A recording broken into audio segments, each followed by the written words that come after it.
Welcome, Dr. Epic here, and today we're going to discuss a giant oil octopus, the first American billionaire, the Knights of Labor, the Molly Maguires, dynamite bombs, the Queen of Anarchy, and the murder of an American president.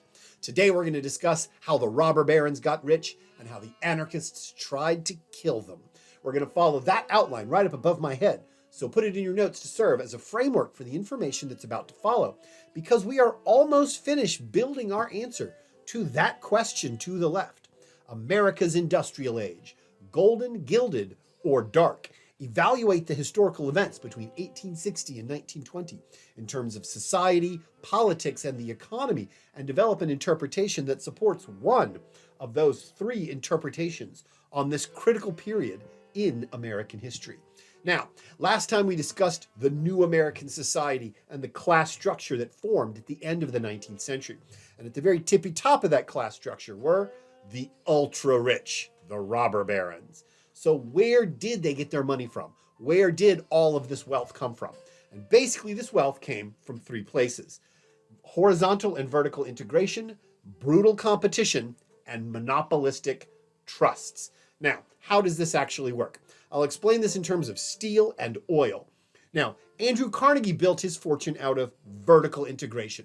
And vertical integration is when you own every step in the production process of a good. And in Carnegie's case, it was steel. And with his company, Carnegie Steel, he owned the coal mines that the coal came from. He owned the mountain where the iron ore came from. He owned the railroads and the locomotives that moved the coal and the iron to his smelting plant. He owned the smelting plant that turned it into a raw material, and he owned the steel mill that turned it into steel. And by owning every step of the production process, you can significantly undercut your competitors, because you can actually lose money on the railroad. You can lose money in the coal mine and make that money up in the smelting plant or in the refinery. Vertical integration. Now, John D. Rockefeller took another tack. He decided to go for horizontal integration, at least at first. And horizontal integration is when you own all of a single step in the production process. Now, for oil, it goes like this. You pump the oil, then you move the oil either on pipelines or on rail cars to a refinery. You refine it into gas, and then you sell and distribute the gas. Now, what John D. Rockefeller did is he took over all of the oil refineries in the United States. So in other words, if you had, raw oil, you couldn't take it to a competitor of John D. Rockefeller. You had to take Rockefeller's price for your oil. And on the other side of that oil refinery, if you wanted to buy finished gasoline or finished kerosene, you had to buy it from one of the refineries owned by John D. Rockefeller, at least at first. Ultimately, Rockefeller is going to take over every single step of the production process. But by controlling a single step in the production process, by horizontally integrating an entire industry, John D. Rockefeller was able to build Standard Oil, the largest petroleum company in the world at the time. Now, integration gives a tremendous competitive advantage. With vertical integration, you can actually run two or more stages at a loss to make the final product cheaper and undercut your competitors. With horizontal integration, you can simply demand a set price from the people who have the crude oil or the people who want the finished product. Either the suppliers or the distributors must bow to the price that you set if you own every single refinery in America. And after all, who else are they going to get to refine their oil? And eventually, Rockefeller and Standard Oil will do both. They'll both vertically integrate and he'll both horizontally integrate as John D. Rockefeller takes over 98% of the entire American petroleum industry. As was revealed years later, these companies also engaged in very brutal competition, practices that were both illegitimate and often illegal, even for the 19th century. These included things like price dumping, like undercutting. Price dumping is when you just dump massive amounts of goods on a market in order to force your competitors to lose product. Undercutting is when you specifically figure out how much a company is going to charge for something and drop your own price by about 20%. Tortious interference, basically you threaten and bully the business partners of your competition. Blackmail, you get basically a secret of your competitor and blackmail them into doing what you want, or to blackmail them into selling your company. Sabotage, you hire an Irish street gang to burn your enemy's factory to the ground, and they did that. You make a secret deal with a railroad. You make a secret deal with another company.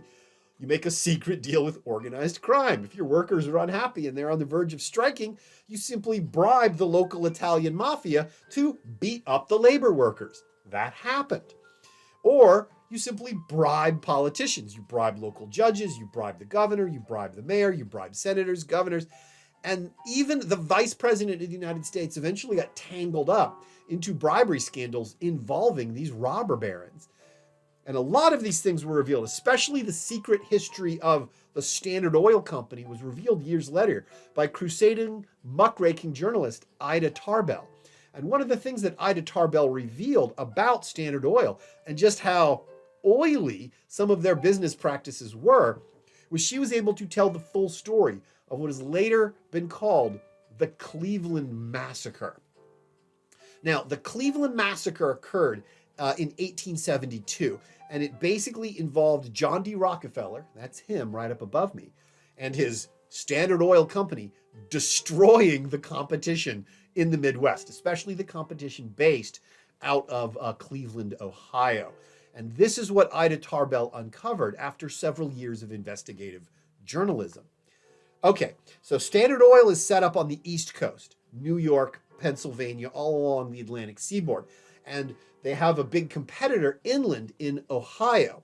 And the oil companies in Ohio are getting really concerned because they're looking at Standard Oil grow and grow and grow, and it's horizontally integrating the entire refinery production for the United States. So in this oil region around Cleveland, 26 small companies get together and they say, we are going to band together and we're going to prevent our industry from being taken over by John D. Rockefeller and Standard Oil. And John D. Rockefeller is looking at them and he prepares a plan to take them out.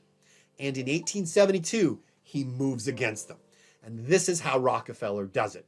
Standard Oil, that's Rockefeller's company, obtains a secret rate from Pennsylvania railroad companies to move their oil along the railroad. Because if you're going to move the oil from Ohio, to the refineries on the Atlantic seaboard, you got to go through Pennsylvania.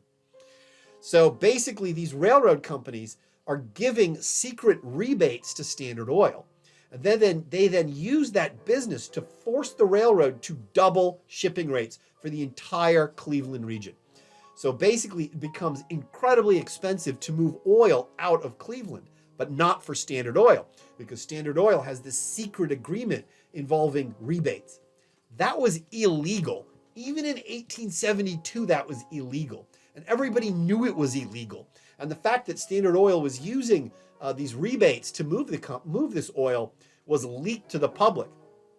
So the Cleveland companies immediately go to the Pennsylvania courts to overturn these illegal railroad rates and this illegal deal that Standard Oil has set up with the railroads. But John D. Rockefeller knows it's illegal. And John D. Rockefeller knows he's going to lose the court case in Pennsylvania.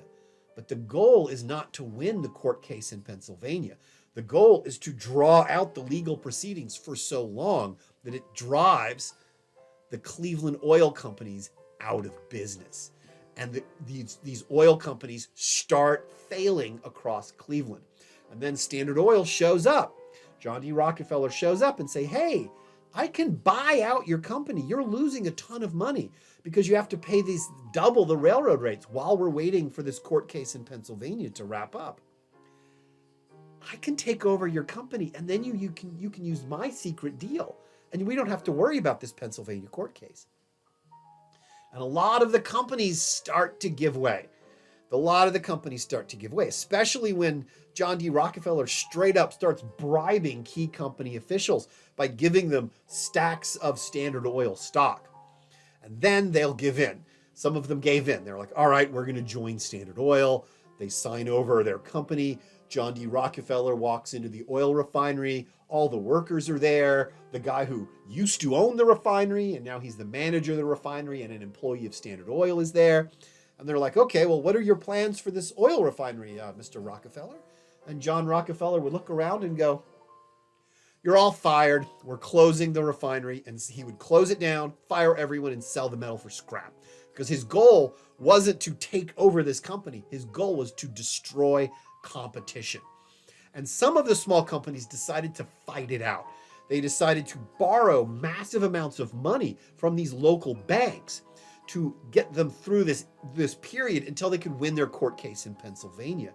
But they couldn't borrow money forever.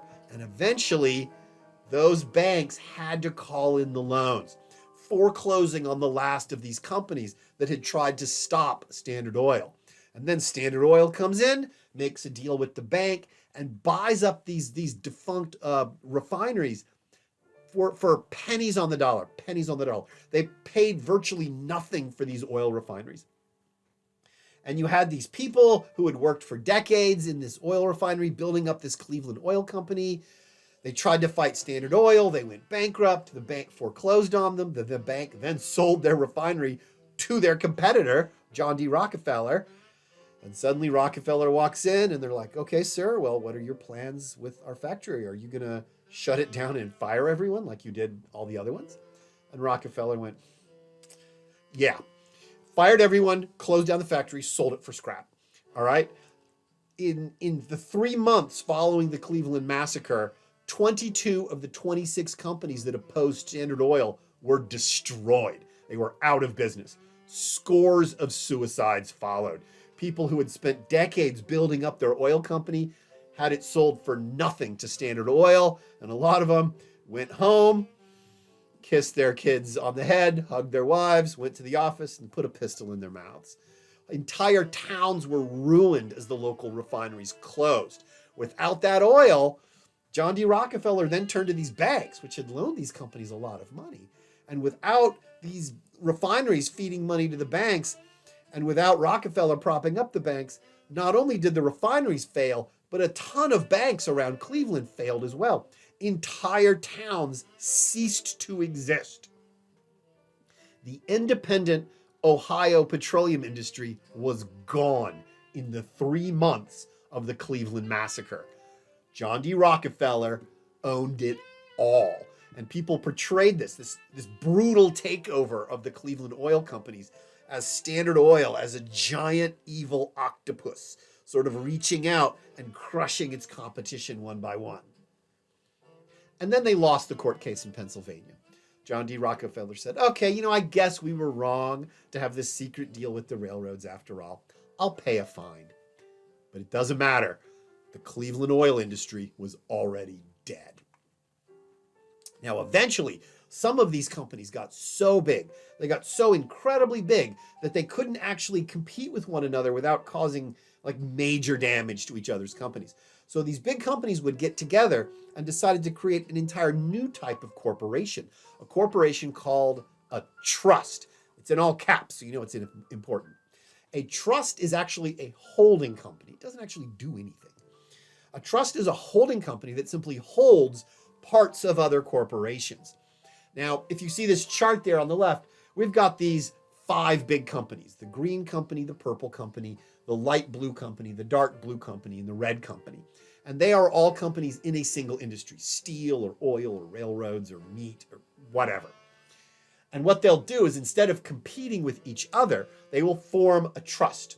And this trust is the big circle in the middle, the yellow company.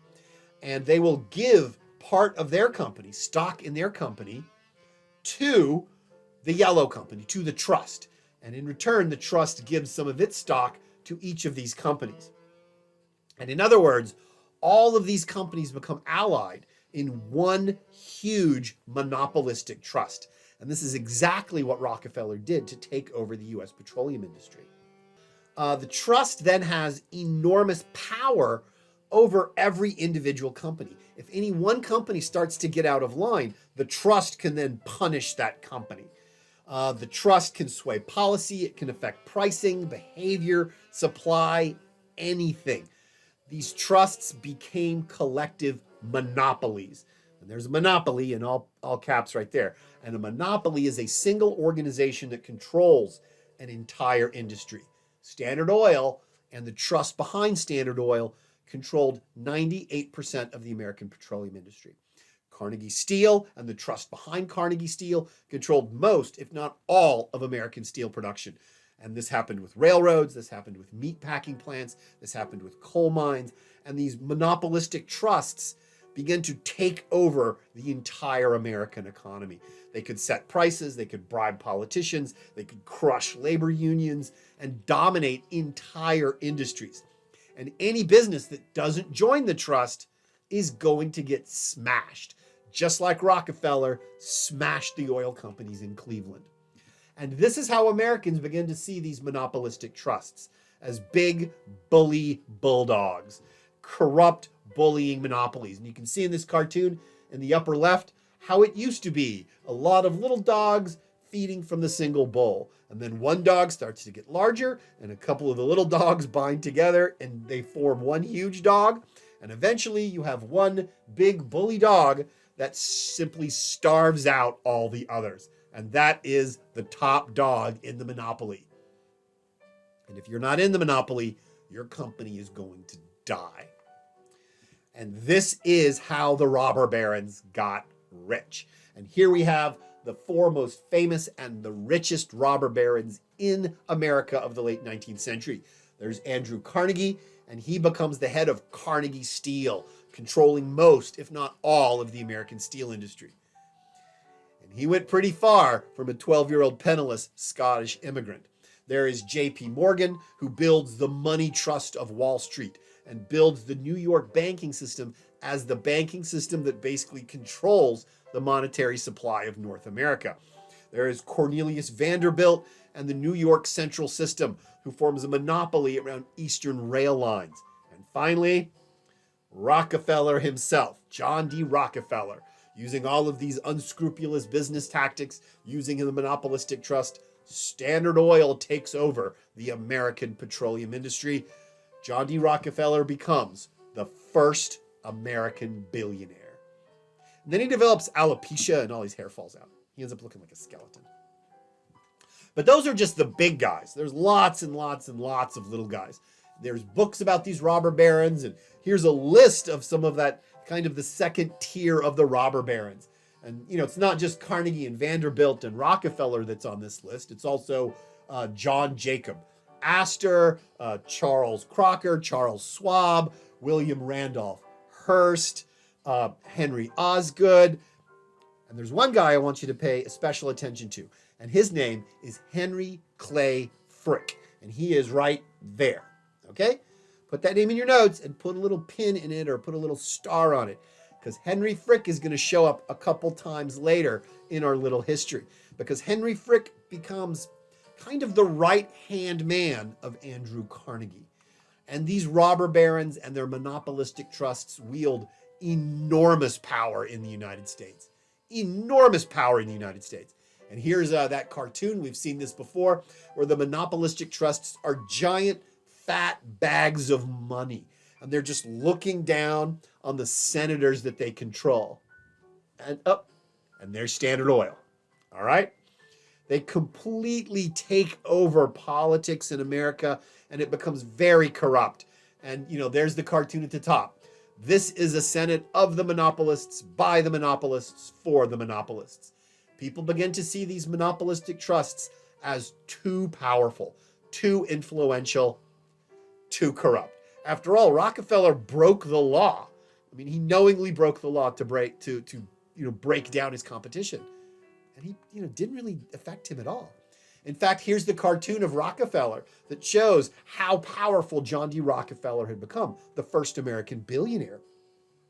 And you can see in the distance, there's the U.S. Capitol with huge smokestacks sticking out of it. Because really, what has the Congress become other than Rockefeller's own oil refinery?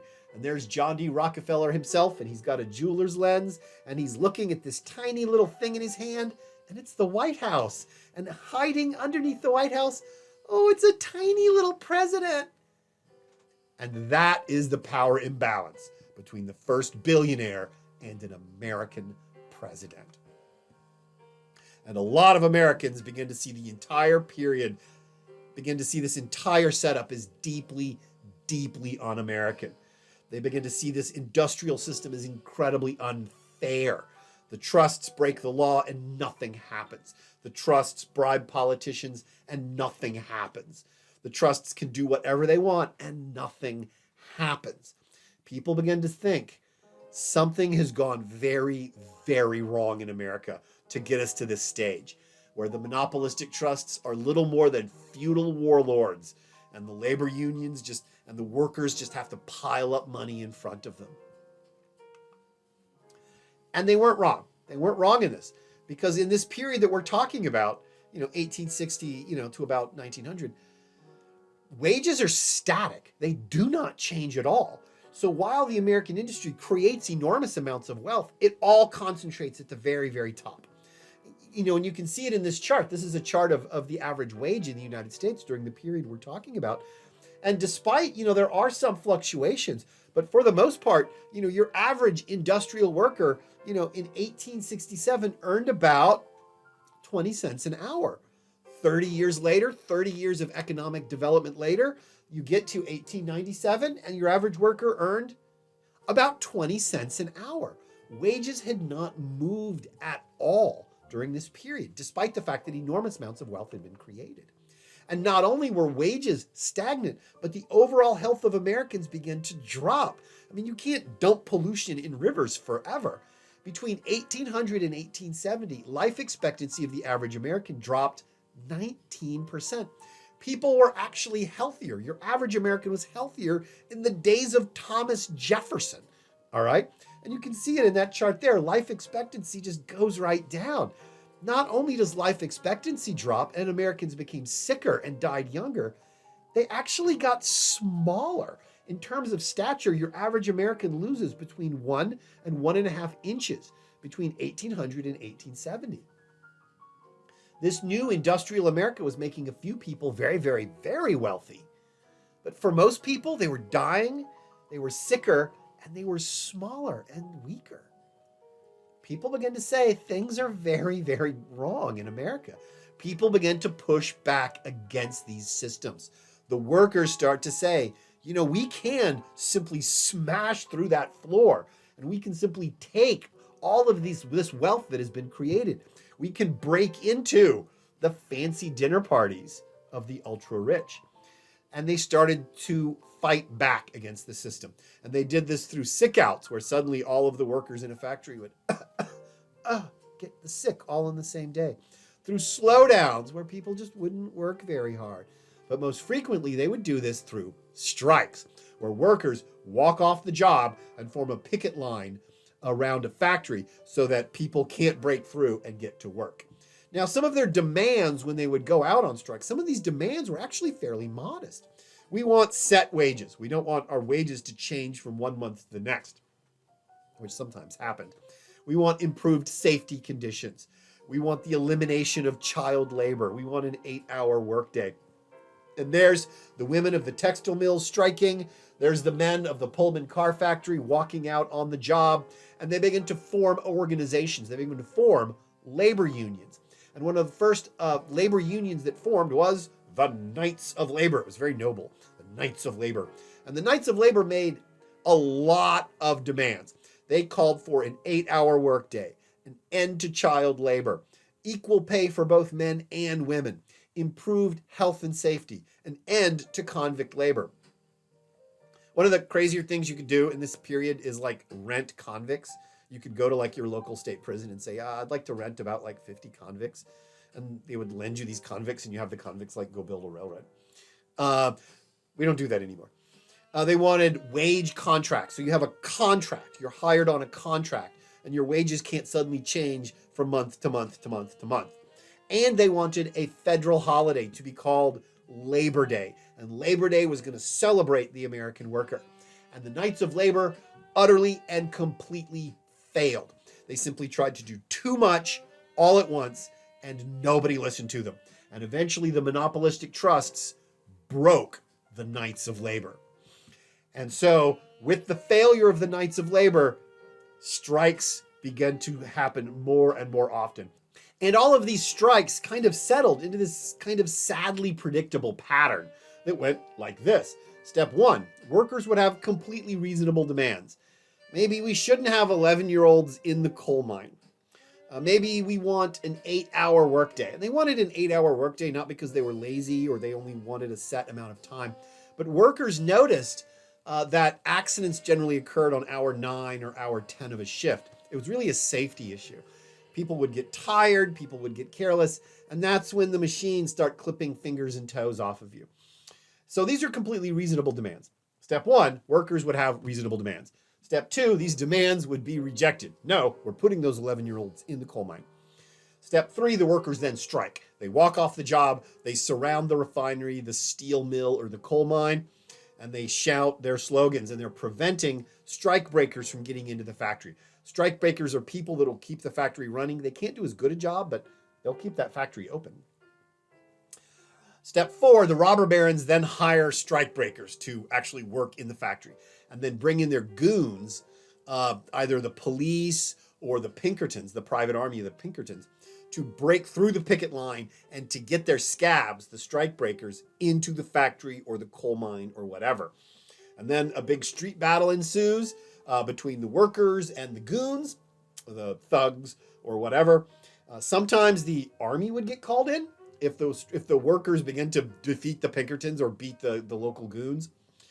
The army would come in, and then striking workers would fight with soldiers. Then you'd have a lot of violence. That's step 7. People would die, the factory might get set on fire, machines could get wrecked, and a lot of hubbub happens. And then you come to step 8, which is the factory owners would concede some demands. We'd say, okay, we'll take out half of the 11-year-olds from the coal mine. Or we'll say, okay, we'll give some of you an 8-hour shift, all right? And there are some people get arrested, a handful of people go to jail, and everyone kind of sullenly goes back to work. And then a few months pass, and then we're back at step 1 again, all right? And that's how this goes, except each time we're running through this cycle, the demands are getting more angry. The workers are getting less tolerant. There's more and more violence begins to break out. And one of these really violent strikes is the Pullman Strike of 1894. We've already mentioned the Pullman Strike earlier, where to work in a factory of Mr. Pullman, you not only had to build rail cars in the factory, but you had to live in an apartment provided by Mr. Pullman. So he was both your employer and your landlord, which meant that when things went bad, like they did in 1893, there was an economic depression, he would lower wages, but he wouldn't lower rents. And the result was this really violent Pullman Strike. And the Pullman Strike was really violent. It went national. You can see right above, the police fought with the striking workers. Somewhere between 30 and 70 people were killed in these nationwide strikes.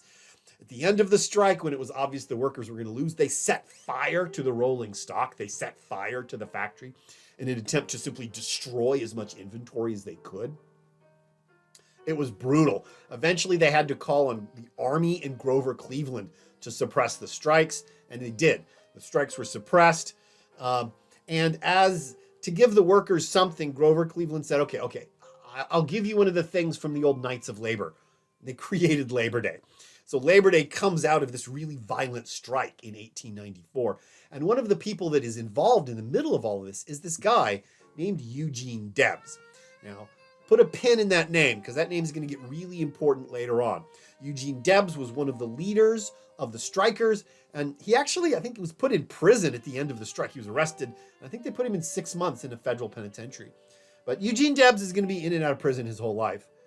And he's also going to be one of those successful radical politicians of the next era, of the progressive era. Absolutely nothing was getting solved. These strikes are growing in size, they are growing in frequency, they are growing in violence, they are growing in the scale of the destruction.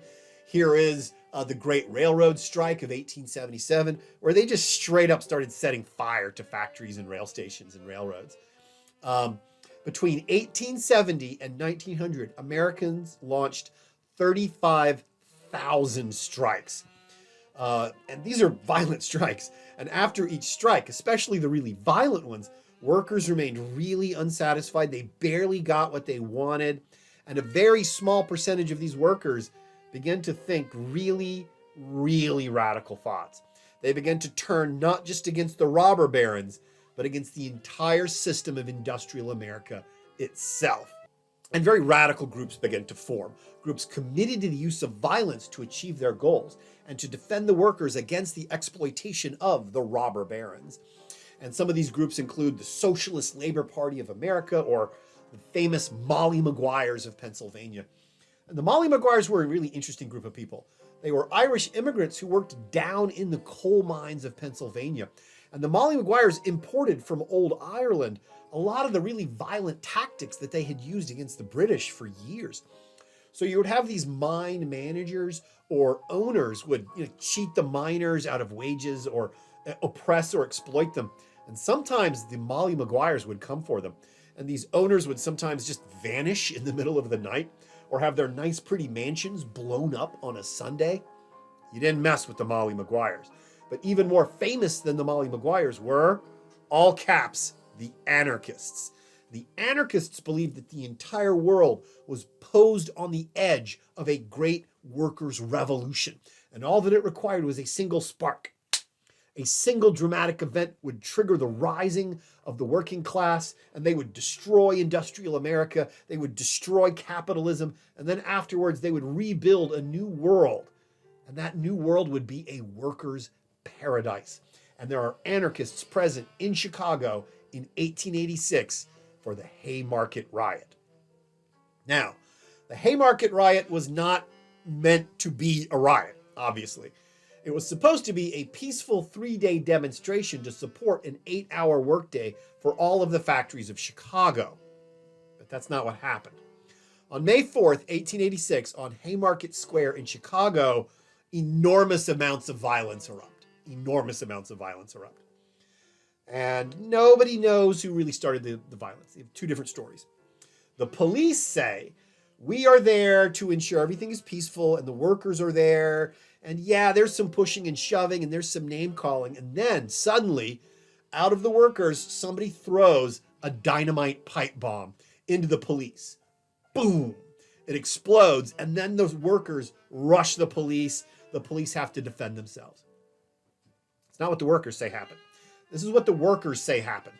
We were demonstrating, and the police were armed to the teeth, start pushing people, start roughhousing people, start beating people. The workers start to push back. Names get called. The police begin to savagely beat people. Somebody fires a shot.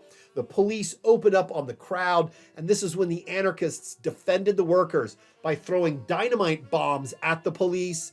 And everybody just opens up. It ends up into this running gun battle through the streets of Chicago with the workers firing at the police and throwing dynamite at the police and the police shooting back at the workers.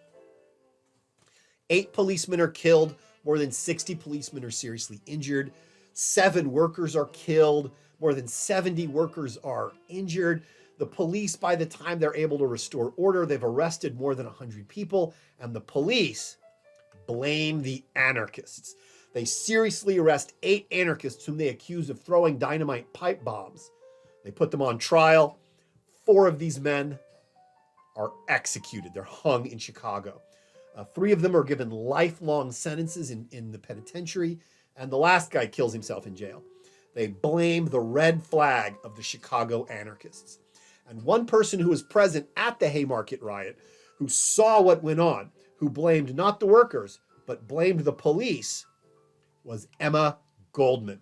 She is radicalized by witnessing the Haymarket Riot, and she completely 100% blames the police. And to the anarchists, the men who are executed afterwards are martyrs. They are heroes. They gave their lives for the anarchist cause. And this is what Emma Goldman argues. And this is what she writes. During the trial, the witnesses were terrorized or bribed, with the result that 8 men, innocent of the crime and in no way connected with it, were convicted. The incited state of the public mind and the general prejudice against the anarchists, coupled with the employer's bitter opposition to the 8-hour movement, constituted the atmosphere that favored the judicial murder of the Chicago anarchists. The innocent blood of the Haymarket martyrs was calling for revenge. I knew that I had surmised all along. The Chicago men were innocent. They were put to death for their ideals. So to Emma Goldman, these men were murdered by the police with a rope instead of a gun. And Emma Goldman becomes the great speaker and the great writer of anarchism, eventually writing her book, Anarchism and Other Essays, in which she attacked industrial America for its cruelty, for its hypocrisy. To Emma Goldman, this was a dark age of oppression and violence. And this is what Emma Goldman writes about America. We Americans claim to be a peace-loving people. We hate bloodshed. We are opposed to violence. Yet we go into spasms of joy over the possibility of projecting dynamite bombs from flying machines upon helpless citizens. We are ready to hang, electrocute, or lynch anyone who, from economic necessity, will risk his own life in the attempt upon that of some industrial magnate. Yet our hearts swell with pride at the thought that America is becoming the most powerful nation on earth, and that she will eventually plant her iron foot on the necks of all other nations. Such is the logic of patriotism. To Emma Goldman, this is a dark age. And this is a later photograph that shows her and her lifelong lover, Alexander Berkman. Now, Emma Goldman thought that the institution of marriage was like oppressive and evil, so she never married. She kind of took and left several lovers during her lifetime. But the man she was most often with is right there. Stick a pin in that name. He'll show up later. Alexander Berkman. And the papers love Emma Goldman. They reprint her speeches. They take pictures of her speaking. She becomes very famous, and she is dubbed the Queen of Anarchy, Emma Goldman. The next really big event we're going to look at is the Homestead Strike of 1892, which took place inside one of Andrew Carnegie's steel mills in Homestead, Pennsylvania. Now, how much Andrew Carnegie knew what was going to happen is unknown. Andrew Carnegie was actually on vacation in Scotland, like on the other side of the Atlantic. Although some people say that Andrew Carnegie conveniently went on vacation because he knew something really bad was going to happen. So Andrew Carnegie left his right-hand man in charge, Henry Clay Frick. And Henry Clay Frick basically comes to Homestead, Pennsylvania, and he says, look, times are tough, profits are down. None of you guys have a contract. So tomorrow I'm announcing a 22% pay cut. The workers freak out. All right. Andrew Carnegie's partner, Henry Frick, locks workers out of the mill, and he brings in strike breakers. And to add salt to the wound, he brings in African Americans from the Deep South to work the mill during this strike. Workers stop them from entering the steel mill. They break into the steel mill and they seize it. Henry Frick counters by hiring the Pinkertons. He hires 300 armed Pinkerton agents to seize the steel mill. They get into a barge on the other side of the river, and they cross the river, and they attempt to fight their way into the steel mill. And you can see the drawing right up above me. The workers battling with guns against the armed Pinkertons. And the workers win. A gunfight erupts. The workers set the barges on fire. The Pinkertons are forced to surrender. All right. And then the workers seize the Pinkertons and treat them very, very well. But Henry Clay Frick, with his private army of Pinkertons having surrendered, calls on the governor of Pennsylvania, who then calls out the U.S. Army and the Pennsylvania State Militia. The army moves in. The army breaks into the steel mill, beats the workers, arrests the workers, forces them out. And then the army escorts in the African-American men to restart work in the steel mill. I mean, they can't do it as well or as long, but that factory is still working. The labor union is crushed. The strike is broken. Henry Frick has won. He gets that 22% pay cut. The workers are dispirited. They fought hard to keep the steel mill. They lost. The anarchists are absolutely outraged that this happens.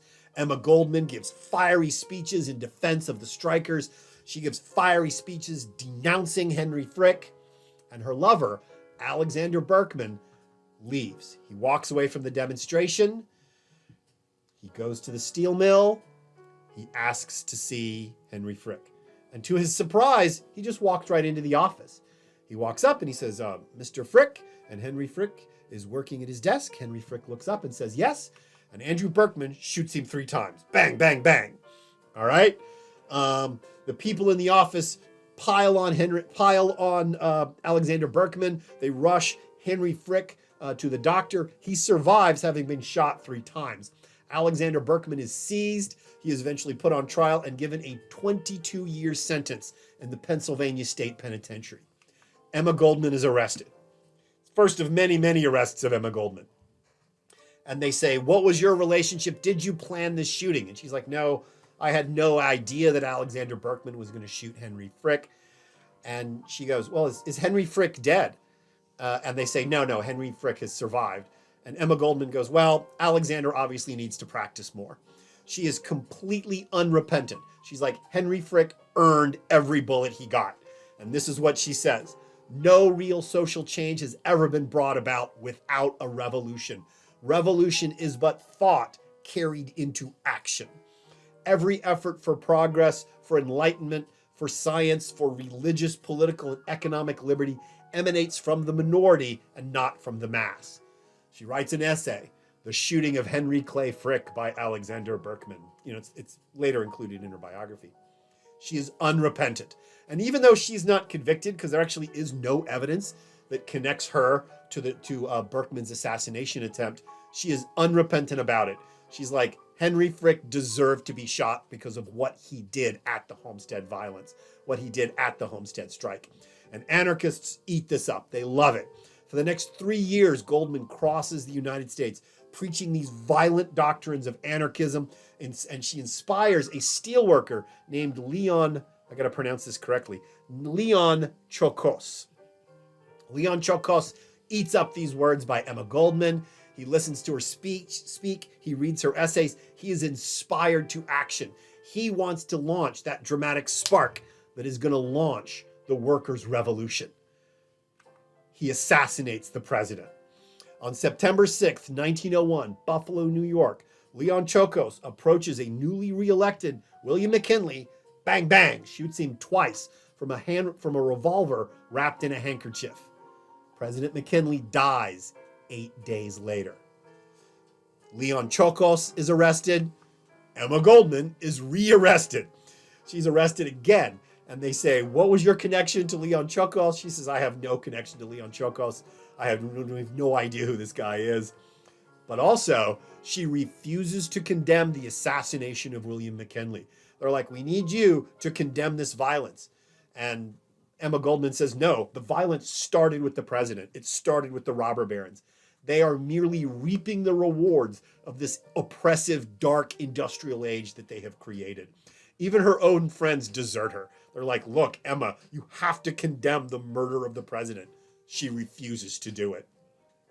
But they eventually can't charge her, as there actually is no evidence linking Emma Goldman to Leon Chocos. And many of the people began to blame Emma Goldman for the murder of the president. For the rest of her life, she is connected to this assassination.